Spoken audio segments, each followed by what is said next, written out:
मजदूरी, सादत हसन मंटो। लोट खसोट का बाजार गर्म था। इस गर्मी में इजाफा हो गया जब चारों तरफ आग भड़कने लगी। एक आदमी हारमोनियम की पेटी उठाए खुश खुश गाता जा रहा था। जब तुम ही गए परदेस लगाकर ठेस ओ पीतम प्यारा, दुनिया में कौन हमारा। एक छोटी उम्र का लड़का झोली में पापड़ों का अंबार डाले भागा जा रहा था। ठोकर लगी तो पापड़ों की एक गड्डी उसकी झोली में से गिर पड़ी। लड़का उसे उठाने के लिए झुका तो एक आदमी जिसने सर पर सिलाई की मशीन उठाई हुई थी उससे कहा, रहने दे बेटा, रहने दे, अपने आप भून जाएंगे। बाजार में धप से एक भरी हुई बोरी गिरी। एक शख्स ने जल्दी से बढ़कर अपने चेहरे से उसका पेट चाक किया।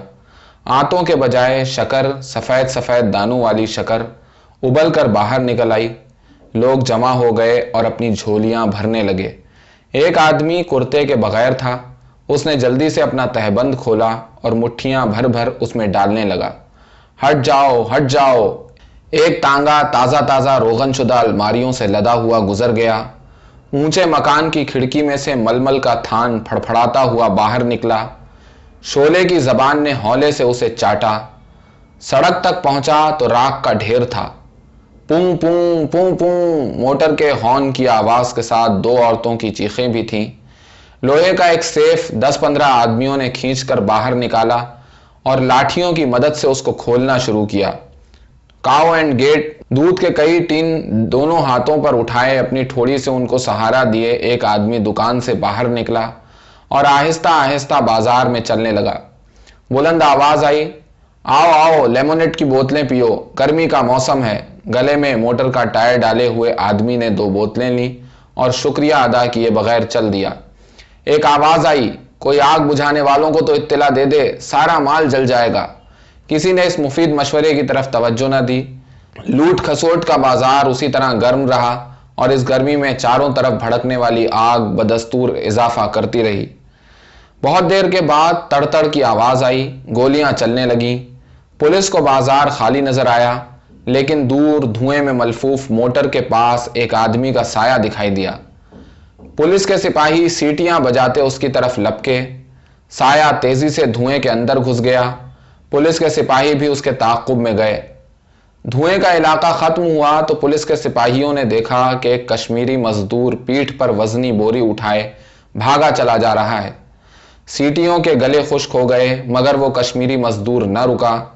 उसकी पीठ पर वजन था, मामूली वजन नहीं, एक भरी हुई बोरी थी, लेकिन वो यूं दौड़ रहा था जैसे पीठ पर कुछ है ही नहीं। सिपाही हाँपने लगे। एक ने तंग आकर पिस्तौल निकाला और दाग दिया। गोली कश्मीरी मजदूर की पिंडली में लगी। बोरी उसके पीठ पर से गिर पड़ी। घबराकर उसने अपने पीछे आहिस्ता आहिस्ता भागते हुए सिपाहियों को देखा। पिंडली से बहते हुए खून की तरफ भी उसने गौर न किया, लेकिन एक ही झटके से बोरी उठाई और पीठ पर डालकर फिर भागने लगा। सिपाहियों ने सोचा, जाने दो, जहन्नम में जाए। एकदम लंगड़ाता कश्मीरी मजदूर लड़खड़ाया और गिर पड़ा। बोरी उसके ऊपर आ रही। सिपाहियों ने उसे पकड़ लिया और बोरी समेत ले गए। रास्ते में कश्मीरी मजदूर ने बारहा कहा, हजरत, आप मुझे क्यों पकड़ती है? मैं तो गरीब आदमी होती, चावल की एक बोरी लेती, घर में खाती, आप नाहक मुझे गोली मारती। लेकिन उसकी एक न सुनी गई। थाने में भी कश्मीरी मजदूर ने अपनी सफाई में बहुत कुछ कहा। हजरत, दूसरा लोग बड़ा बड़ा माल उठाती, मैं तो फकत एक चावल की बोरी लेती। हजरत, मैं तो गरीब होती, हर रोज भात खाती। जब वो थक हार गया तो उसने अपनी मैली टोपी से माथे का पसीना पोंछा और चावल की बोरी की तरफ हसरत भरी निगाहों से देखकर थानेदार के आगे हाथ फैलाकर कहा, अच्छा हजरत, तुम अपनी बोरी अपने पास रख, मैं अपनी मजदूरी मांगती, 4 आने।